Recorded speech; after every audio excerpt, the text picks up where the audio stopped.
All right, so last class we were talking about this idea that the Watson and Crick double helix is a really beautiful structure, let's say that, but it's also something that's really important that does give clues about how and why it's a good hereditary material. So the properties of hereditary material is that it has to carry information, it has to also be a very stable storage form of information. You don't want something that can degrade really quickly. And so one of the things we'll also focus on here is some of its structure that helps it be such a good evolutionary kind of result and such a good hereditary material. So let's just first of all label this diagram a little bit. It's about 2 nanometers in diameter, so it's very, very narrow. It's anti-parallel, as we talked about many times before. This idea that the 2 phosphodester sugar phosphate backbones run in 2 different directions, and A pairs with T and C pairs with G. We will see a couple of other kind of interesting things about the molecule itself. It's not symmetric, something that drives me nuts all the time with the pop culture depictions of the DNA helix, that it looks like a symmetrical helix, and like a perfect swirly staircase, but it's not. There's one section that's kind of a big groove that runs the length of the molecule, and there's one area that's what we call the minor groove. And so you can see here the minor groove is just kind of a small V indented into this twisted helix, and the major groove's a large V. And the reason why that's important is we'll talk about this a little bit later. We don't touch about it too much in this class, but the fact that it's easier to kind of see inside by looking at this side, whereas if you're trying to read the bases, which is where all the information is, it's kind of unusual because the information for evolution and for and heredity is actually in the middle of the molecule, but you can actually see it by kind of looking in on the side. So let's start talking about the forces. There are different forces that stabilize the helix. And there is the big one, the covalent bonds. So those are obviously the strongest bonds that hold the helix together, the sugar phosphate backbone, or the phosphodiester bonds that stabilize it. We've also talked about the hydrogen bonds, and the hydrogen bonds are base paired, right? So that mostly gives pairing specificity, and we'll talk about this on the next slide. But what we see with DNA is that actually the hydrogen bonds themselves aren't necessarily a huge strength in terms of holding the helix together. They're important, but a stronger force that holds the helix together is something called hydrophobic base stacking, or sometimes just called base stacking interactions. And what the base stacking interactions are is base stacking interactions are in here. So it's the fact that some of the bases are actually quite hydrophobic, and there's lots of hydrogens and carbons. We'll see this on the next slide. But the bases stack if these are rungs of a ladder. You can imagine you've got the rails of the ladder, which is what you would hold onto with your hands as you climb up the ladder, but your feet step on the rails. Well, the rails are flat and wide. Okay, so they actually run the bases actually sit flat, and they stack on top of one another quite tightly, enough to have hydrophobic associations in there. And so that actually holds the helix together. So this is the strength to the helix. So the sugar phosphate backbones, of course, hold the sides together, but not the actual helix. The helix is largely held together by hydrophobic base stacking. And so again, you can imagine that if we have our hydrogen bonds, so we've got our AT and our CG, we've got our sugar phosphate backbone, which is here, we've got our hydrogen bonds down there, and then we also have a set of bonds, our hydrophobic base stacking, that run kind of in between the bases. And so that gives our strength to the whole association. So let's look at the next slide and talk a little bit more about this idea of hydrogen bonding. And so what we can see here, and we talked about this last class, is that we have a purine, AG, always pairing with a pyrimidine, the CTs. And what we see is the double-ringed bases pair with the single-ringed bases, and this maintains the diameter of the helix. So you want to make sure that you have sort of consistent width of the 2 nanometer width of the DNA molecule. But the other thing that we see is that adenine and thymine show compatible hydrogen bonding. Now, we haven't talked about this too much yet, but it allows for the specificity of base pairing. and also allows for specificity in all kinds of things. Anywhere there's a hydrogen bond, you have to have what we see here as hydrogen bond donor, and then the oxygen is a hydrogen bond acceptor. And so what we see with compatible, it means there's a hydrogen bond donor, like for instance an OH, an SH, or an NH, basically has a hydrogen to give, plus a hydrogen bond acceptor. And this is a free pair of electrons. So any atom that has a free pair of electrons, so for instance nitrogen, oxygen has 2, then what we can do is it can basically accept that hydrogen. So here we look at the top one here, just for space. We have this is a hydrogen, but that oxygen is a hydrogen bond acceptor,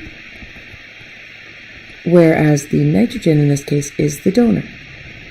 And so we see that there's also compatible or companion bases, and that gives, so what you need is a donor plus an acceptor pairing. And this gives specificity to the bases. So what we see is that guanine does not pair with thymine because it doesn't reach across and say, hey, I've got a hydrogen to give. Yay, you can accept a hydrogen at that spot. It doesn't say that. And so in that case, what we see is allows for this specificity. It's not just size, it's not just the number of bonds, but it's also the place where the bonds are. Now, what we see I told you guys about before the break about my friend's ownership of the Watson and Crick paper, and when I was showing him, because he wasn't a science guy, just loved science, but I showed this sentence, and it's classic Watson and Crick. It has not escaped our notice that the specific base pairing we have postulated immediately suggests a possible copying mechanism for the genetic material. Now, the big one is that hereditary material has to store information and also has to be able to transmit information. And this was really surprising because the bases pointed in. So it was really hard to figure out a way that this information could be read. It's imagine you have this massive book and all the books are shut and you don't know how to open them. So how did Watson and Crick sit there and say they immediately postulated a copying mechanism? They never said what that copying mechanism must be, but the theorists said, well, we know it has to be copied. We know it is copied. We know from the Griffiths experiment and the Avery-McLeod-McCarty experiment and the Hershey and Chase experiment that DNA is the hereditary material. But how is it transmitted? And that was still an outstanding question that Watson and Crick kind of teased with, right? They said, oh, well, we figured it out. We're not going to tell you. We figured it out, but they have no experimental evidence behind it.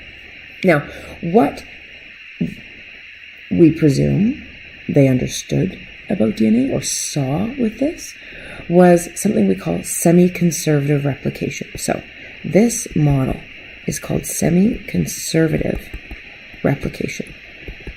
Now I'll explain all the different models in the next slide, but we see this is a really important part. So let's look at, first of all, we have the two pairs, A and T are on opposite sides. Let's just take the first base pair. And let's say we split the strands up. So we break the hydrogen bonds, right? So we split the strands up. The phosphodiester bonds are still together. But what that does is it provides templates for copying, right? So we can copy both, and do we get the exact same perfect duplicates when we finish copying? Well, yes, because they're complementary.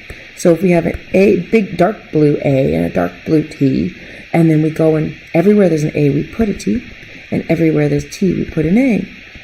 What we see is these are identical molecules. And this is what we have called identical sister chromatids formed in S phase. So we start to see that connection, right? We see DNA replication happens in S phase to form the two identical DNA daughter molecules, which we happen to call the chromatids. And they should be genetically identical because whether there's an A on one strand, we copy to a T. Where there's a T on the other strand, we copy to an A, making them, again, perfect duplicates of each other. So that was a copying mechanism. The fact that there was two templates is if you split the strands, they can act as two templates. However, Watson and Crick were famous for never doing an experiment. So we need to show that there is an experiment taking. All right, let's look at the Mestison-Stahl experiment, because this was a real key component of looking at how DNA replicates, because although Watson and Crick had a hypothesis, they never did an experiment. So let's look at the possible models, number one, and then the experiment. So there's two sort of parts to this equation. And like I said already, I said before the break, this is too big question to ask on an exam. However, it's, to say, just draw this out. However, it's certainly the theory is definitely a valid part. So first, Meselson-Stahl experiment was done again in the 50s, all this around time of origins of molecular biology, and they had to want to understand how DNA replicates. Now, if we look back at the model I just showed, which is what Watson and Crick hypothesized, this idea of semi-conservative replication, that was just a hypothesis. It was just a theory. There's no experiments to back it up. So let's look at what Meselson-Stahl had to do, which was actually apply an experiment to test how these and come up with models about how DNA could replicate. So let's just look at the first model of replication. And so there are three different models. I'll just give you some spacing here, but there's three different models of replication, and then we're going to go through the experiment and how this worked. So let's first look at the models. So the models of replication. This is just the theory of, how could it possibly work? I should warn you, lots of colors coming up. We need at least 3 colors for this. So this was actually the experimenter's preferred model of replication, which is called conservative replication. And that is, you start with the parent strands. So this is our parent DNA, right? This is our double helix, bases running down the length, our little ladder. And the idea here was that the strands separate, get copied, but the parent strands stay together, and the new daughter strands actually come together to create a totally newly synthesized DNA molecule. So that's the newly synthesized daughter strands. And what we see here in the word conservative comes from the fact that the parent DNA, the blue, is all blue at the end, so it's conserved.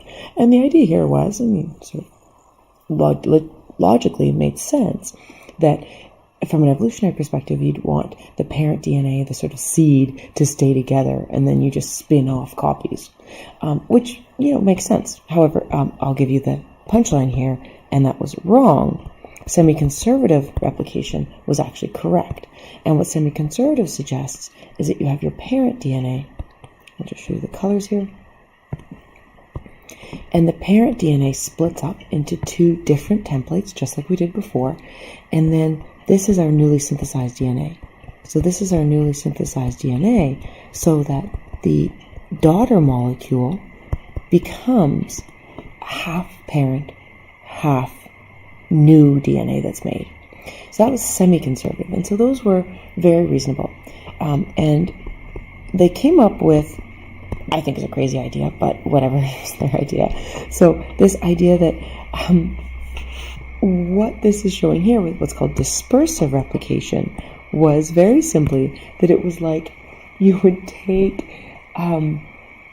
this book, this encyclopedia, Instruction Manual to Do Life, you'd photocopy it all, and then you'd throw up in the air the photocopied version and then the regular version and hope they come back together. It was literally like this almost like cut and paste model where the daughter strands would end up being kind of this mix. And it was just like, it's actually kind of crazy to think about, but I always kind of think about this as some almost like a cut, or I guess more importantly, it would be like a copy and paste model, right? Is that you just sort of copy it and then you just paste it all together in this random way. It made sense theoretically, I guess, but then it didn't make sense at all when you really understand it's, again, the punchline is semi-conservative replication is correct. So now we have these models, and those are the theories of how DNA could replicate. But how do we test this? They can't see DNA. We barely can today, let alone the 50s. We're talking about 70 years ago, roughly, almost 65 years ago that this experiment was done. And so what they had to do is figure out a way to quote-unquote see DNA without being able to see it under the microscope, so be able to track it. And we've done something like this already, this idea of tracing a molecule in a mixture by using radioactivity. So we did that with the Hershey and Chase experiment, where we could, remember, in the phage in a blender, differentially label the protein of the phage versus the DNA of the phage using different types of radioactivity. Well, now, in this experiment, they're doing something different. And in this case, what they did is they used different types of radioactivity. So they used radioactivity, and now just radioactive nitrogen. So they used radioactive nitrogen to change the mass of the nitrogen atom. So they had N15, which we can call, it is heavy nitrogen. It is heavier. It has an extra neutron, versus N14, which is normal nitrogen. That's what's on our periodic table. But with radioactivity, we can physically change the mass. So we're not caring about using radioactivity in terms of changing the energy emitted and being able to detect it that way. We're physically just changing the molecular mass of DNA by either growing bacteria, in this case, in heavy nitrogen, and then growing bacteria in either normal nitrogen. So we can change the mass of the nitrogen atom. And this changes the mass of parental versus daughter DNA. So versus daughter DNA. Now, let's look at, okay, so just to set this whole image up, this is going to be very big. So this is quite a large component of the pieces of paper coming up. So let's look at the experiment that they did. So they took E. coli, as we do in biology. We always seem to use E. coli for everything. And they had 3 different models they wanted to experimentally determine, or most importantly, disprove, and then figure out what's left standing. So just to divide your figure up here, we've got kind of 4 columns. Okay, so in this case, what we draw here should go to the middle, so just down half the page. So let's start with conservative replication. We'll just repeat the model, do this quite small. Okay, it's just kind of to revisit. So this is a little bit smaller than we've done before, but this is our model, right? So we've got conservative DNA replication. But this was E. coli grown in N15 media. So in an N15 medium. So in other words, all of the DNA, as they build the DNA, as they make the DNA is heavy. Then they take one generation in N14.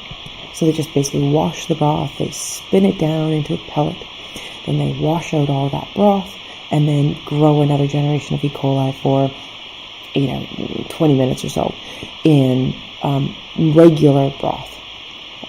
So then we have our 2 different, in conservative replication, 2 different, think about it, really 2 different masses. We've got N15 DNA, and then we've got fully N14 DNA. And then they centrifuge. Now just for your spacing here, this should be basically half of your page. Okay, so you see that's kind of right down my middle. So they then do a centrifugation experiment. They do a different kind of centrifugation than what you've done in the lab so far. It's called density gradient. So instead of heavy stuff going to the bottom and light stuff still floating around, they can actually tell the slight differences in weight, and they band out, it's called. So it's just a little bit of a different type of centrifugation, again, called density gradient centrifugation, where it's as if it's sediments, right? As if it sort of finds its balance place of how dense or how massive it is. So they do centrifugation, they have these little centrifuge tubes, and they do, again, density gradient, and let's look at what the expected results would be and the observed. So, if conservative replication was correct, if it was, I've already told you that it's not, but if it was, then what we would see is a sort of blue band of N15, which is heavier than a quote-unquote red, it's not red, but a non-radioactive band at N14. So we have light nitrogen and a light DNA band and a heavy. It is physically heavier. Now, that is not what was seen. What in fact they saw was, I'm going to call it 14.5. You can't have a molecular weight of 14.5, so I'm just going to kind of put this in apostrophes. And so it's N14.5.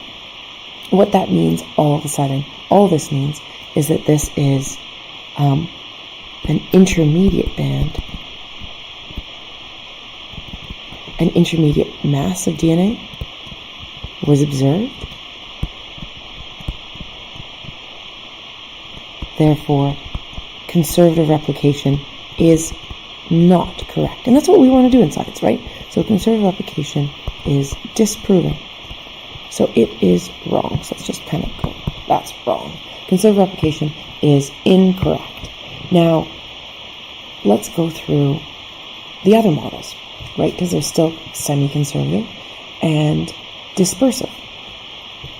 And again, semi-conservative is right. So let's look at semi-conservative. So, semi-conservative, again, let's draw the model, stay tight here. Semi-conservative suggests that the parent strand separates, and then the new DNA that's made is kind of half parent, half daughter cell. So now, if we look at what we would expect and observe, again, this should be about halfway across your page. What we'd expect is this would be sort of N15 here. One half the molecule would be N15, the other half of the molecule, the other strand, would be N14. So again, we get this sort of 14.5. Again, it's not 14.5, but our expected and our observed would be the same. This 14.5 band. All right, we're not done yet. So that does not necessarily prove that semi-conservative is correct. We just have failed to disprove that it's wrong. So then let's go to dispersive. All right, now dispersive, again, let's just kind of do this quickly, is this bizarre cut and paste model of mixing and matching and somehow getting it all together. But what this is saying, is dispersive is saying, is that you take half blue, one part blue, and you make one part red, and you end up with this mixture. So what you would expect and what you would observe would also be N14.5, 14.5, somewhere in between, right? Because again, we're expecting this to be half N14 and half N15, because these different molecular weights, masses of nitrogen are incorporated roughly equal, because we're doubling the DNA, but we're doubling it with just a dose of N14 and a dose of N15 to begin with, so then ultimately we should end up with this intermediate band. So, the reason why we have another half the page left over is because we can't tell the difference between semi-conservative and dispersive. We can't tell what's right and what's wrong, or proven or disproven, and yet we've ruled out conservative, but we can't rule out either of these models. So what they did, and part of the reason why they won the Nobel Prize for this work, is they realized that all they needed to do is a second round of replication in N14. All right, so this is where it gets going to get a little busy. But what we're going to do is we're going to take just that part, okay? Just that one molecule. So we're now, a second round of replication, we're going to start with that parent. We're going to replicate it in N14. See that? So this is still our newly replicated. This one, I'll just erase that right away. And this one's our newly replicated, except the difference being now that we started with half red, half blue, and we add another dose of red. So, right, so we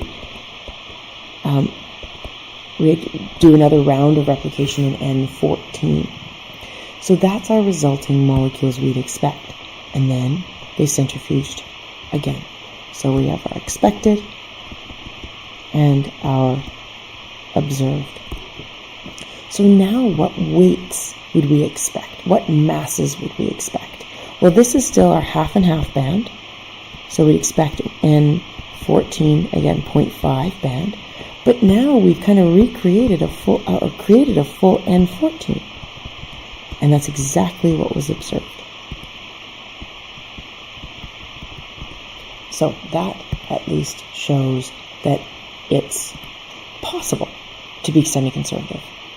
But again, we still have not completely ruled out dispersive. So again, I'm just going to take the bottom one. The same thing happens for the top, but just so we don't have to draw a million drawings. Now we're going to take this mix and matched of, again, this also equals, this is still an N14.5, right? That's still a 14.5 band, but they're going to do another round of replication, but now with kind of more red. So it's like you're, I guess, 3 parts red and 1 part blue.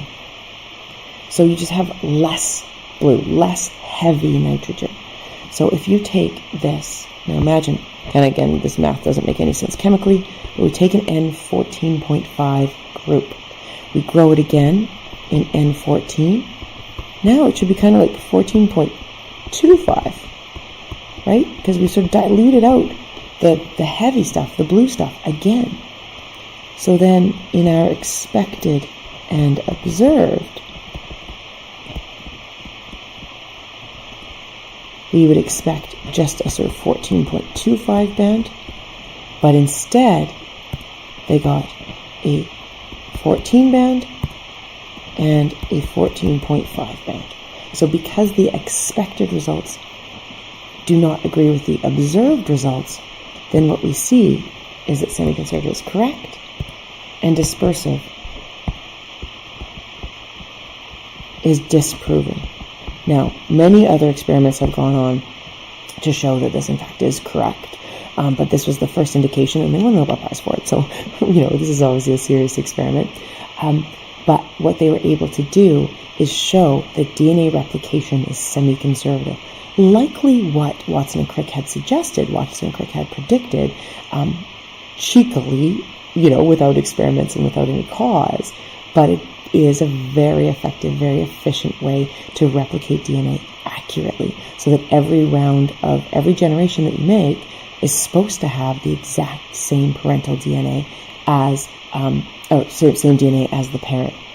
So there was another experiment that finally looked at and saw the semi-conservative replication in action. So this is what's called the Cairns experiment. It's just Ed Cairns, and this is showing E. coli. And so this was E. coli replication. Showed replication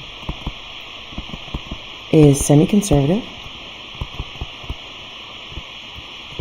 because what they saw is that, imagine you've got 2 sort of circular pieces of DNA, right? So 2 strands of DNA, and you open them up and you replicate underneath. And so this is actually showing what we eventually will call the replication fork. So showed that the E. coli chromosome E. coli replication is semi-conservative. Showed also that the E. coli chromosome is circular, which had never been seen before. It had been predicted by, again, some more genetic experiments, but this is the first visual. This is an electron micrograph, so it's electron microscopy of the chromosome to show it's circular. And then they also showed there's one, what we'll eventually call next class, one origin of replication, one place where DNA replication begins. So this here, the little dot on this diagram is the origin. It's where DNA eventually peels apart, and then you have those 2 strands that you can begin replication. Now, an origin of replication in E. coli, at least, is called an OREC, and it's usually AT rich. It's AT rich because it's easier to pull apart an AT base pair than it is a GC base pair, because there's reduced hydrophobic interactions as well as reduced hydrogen bonds.